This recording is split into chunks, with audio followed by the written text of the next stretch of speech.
Salam, hanımlar, efendiler, parlament azaları, qadirlik vatandaşlarım, hammanglarning qimmatli vaqtiga ko'pdan ko'p rahmat. God dag, kvinner og menn, medlemmer av Stortinget. Takk for at dere har tatt av deres dyrebare tid og kommet hit i dag. Men 2006 yıldan başlap Fransa'da yaşavatım. 2006, ja. Jeg har bodd i Frankrike siden 2006. 2016 yılının ahiri Xitay hükümetininki aldap çağırtışı bilen men vatanımız Şarkı Türkistan'a qaytıp berip Xitayninki milletimiz Uygurlar üçün açkan caza lagerleri ve tutup duruş merkezlerde 3 yıl yakın tuttum. I 2016, slutten av 2016, så ble jeg utsatt for på en måte en falsk invitasjon fra kinesiske myndigheter, bedt om å komme tilbake igjen. Og det førte til at jeg var omtrent 3 år i fangenskap i Kina. Saqchilar dastlabda mening pasportimni tatib oldi, keynidan saqchixonada mening barmoq izimni oldi, barmoqimdan qon tekshirdi, ko'z nurimni, chiroyimni iskanner qildi, ovozimni unga oldi. I begynnelsen så tok de passet mitt. Jeg undergikk en veldig nøye fysisk undersøkelse. De tok fingeravtrykkene mine, de skannet ansiktet mitt, øynene mine. Ondan Qarmay shaharlik xalq doktorxonasiga opirib, yana bir yurish salomatlik tekshirishni qildi. Badanimdan qon tekshirdi, suydik tekshirdi, butun ichki a'zolarimni tekshirdi. Ondan meni Qarmay shaharlik tutib turish markaziga opirib, odam to'plab jamiyat tartibini buzgan degan to'kmatga qo'l qo'yishga majburladi. Qaysi jinoyat, ichki jinoyat dedingiz? Adam to'plab jamiyat tartibini buzgan. Så ble tatt til sykehuset, gjennomgikk en ny, nøye fysisk sjekk. De tok blodprøver, urinprøver, sjekket alle mine indre organer, og så ble jeg tatt med da, til et slags fengsel. Og der ble jeg beskyldt for å ha samlet mennesker med hensikt å ødelegge ro og orden i samfunnet. Bu yerda saqchilar mening pulimga kishanni silib, kameraga akirib solib atdi. Bu kameranniki sharoit intayin nachar bo'lib, 9 odam yetishga tegishli karvatda 30-40 odam qisilishib yotadi. 30-40 odam. Jeg ble så satt i lenker igjen, og satt inn i en celle der som var egentlig ment til 9 mennesker, men der var det mellom 30 og 40 mennesker. Bu yerda Uyg'urcha so'zlashimiz cheklangan, butun ayollarning puti kishanlangan, 0dan tuvan 20 necha graduslik sovuqda shamoldatimiz degan bano bilan bizni soatlab talarda turg'izib qo'yib qiynaydi. Alle uigurske kvinner der gikk med samme type lenker. Det var helt forbudt å snakke uigursk, og vi ble også talere. Og vi ble av og til tatt ut for lufting da, i tur og orden. Her qitim so'roq olib chiqqan vaqtida qo'limizni kayinchilab, ko'zni silib, beshimizga qarqalti kiygizib, yo'lbos o'rindiq deb qo'ydi, temir o'rindiqqa qo'limizni muqimlashtirib qo'yib turib so'roq qildi. Hver gang du skulle ta avhør, så var det svart hette over hodet, håndjern på ryggen, og så ble du ført ut og satt på det de kaller for en tigerstol. Det vil si en stol der de binder fast armene dine og beina dine, sånn at du sitter og ikke kan bevege deg. 2017 yılı 4. ayının 1. günü biz barlıq ayarlarını karvatga zincirlab qo'ydi. Men 20 gün zincirlaglik tutudum. Başka ayarlar 2 ay hatta 10'dan artıq zincirlaglik tutudi. 1. april 2017 så ble vi alle lenket inne i cellen der vi satt. Jeg ble lenket fast der i 20 dager, men en del kvinner de var lenket i over 2 måneder der inne på cellen. Ceza lagerida bizga yilda 2 qitim zukamning oldini olamiz deb vaksin urdi. Vaksin urilgandan keyin nurg'ulg'an ayollarning odatlari to'xtab ketdi. 2 yilda bir ya? 2 ayda. 2 qitim. Vi ble gitt vaksiner 2 ganger i året. Dette her var for å forhindre forkjølelse, sa de, men etter en sånn injeksjon så stoppet menstruasjonen hos alle kvinner. Bu yerda bizni odam qatorida ko'maydi, bizning hatto ismimizni ham atmaydi, hammamizningki nomeri bor. Numarimizni shu chapinimizning mishariga tikib qo'ygan.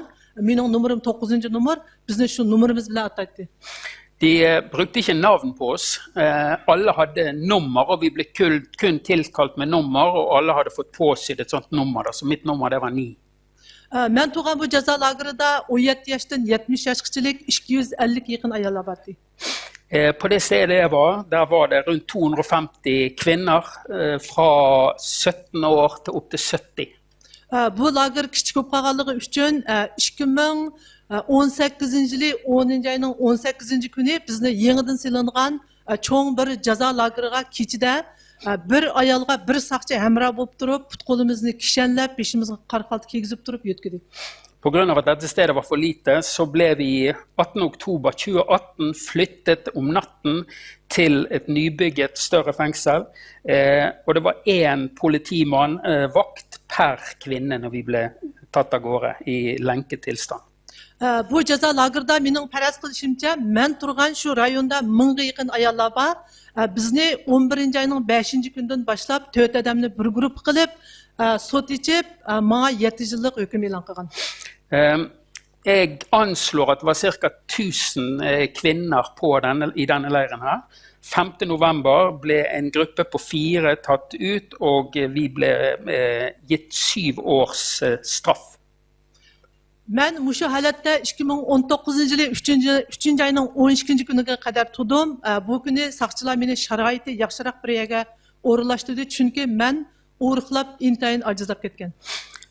12. mars 2019, da var jeg blitt så tynn og avkreftet at politiet tok meg med til et sted som hadde litt bedre forhold.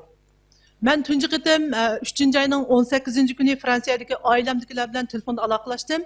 Telefonda aloqalashishdan burun saqchilar menga mushu Fransiyadagi ailemdagilar so'rab qilishga tegishli bo'lgan savollarning javoblarini o'rgatdi. Første gang jeg fikk snakke med familien min i Frankrike, det var 18. mars. Og før jeg fikk den praten, så ble jeg drillet på alt jeg skulle svare på spørsmål de måtte stille meg. Onun keyin telefon qilgan vaqtimizda butun telefon xotirasi telefonning ichiga unga ilinatdi. Telefon saqchilarda turadi. Har qitim telefon qilgan vaqtimda qishimda 5-6 saqchi bizniki paranglarimizni anglab turadi. Onun keyin daftar qalamdan birini tutib, qishimda tayyor bo'lib turadi. Menga o'rgatmagan savollar so'rilib qolsa, darhol daftarga yozib turib, menga ko'rsatdi. Men shu bo'yicha javob berdim. Og hver gang jeg fikk prate med familien da, så satt det ved siden av meg 5-6 politifolk og fulgte med alt som ble sagt. Alt ble jo tatt opp på tape selvfølgelig. Og hvis jeg fikk et spørsmål som ikke var drillet i hvordan jeg skulle svare, så satt de klar med og skrev og viste meg hva jeg skulle svare tilbake. 8. ayının 19. günü, yani 2019 yılı 8. ayının 19. günü saqchilar mening pasportumni qaytirib berib, shu yerda beshimdan o'tgan ko'rganlarimni Fransiyaga chiqqandan keyin hech qanday odamga demasligimni, agar desam shu yerda qolib qoladigan urug' tuqqanlarimga xatir yetadiganligini deb menga taklif qilgan. 19. august 2019 så fikk jeg passet mitt tilbake. Og jeg fikk løftet om at jeg skulle få bli sendt tilbake til Frankrike. Men det var klar beskjed om at jeg ikke måtte åpne munnen min etter jeg kom ut til Frankrike. Ellers ville det få alvorlige konsekvenser for familien min i Kina. Men Fransiyaga chiqqandan keyin dastlabda shu Xitoyniki taklididan qo'rqib, oshkora guvohlik berolmay, yoshirin guvohlik berib keldim. Keyin beshimdan o'tgan haqiqiy voqealiklarni kitobga yozib chiqdim.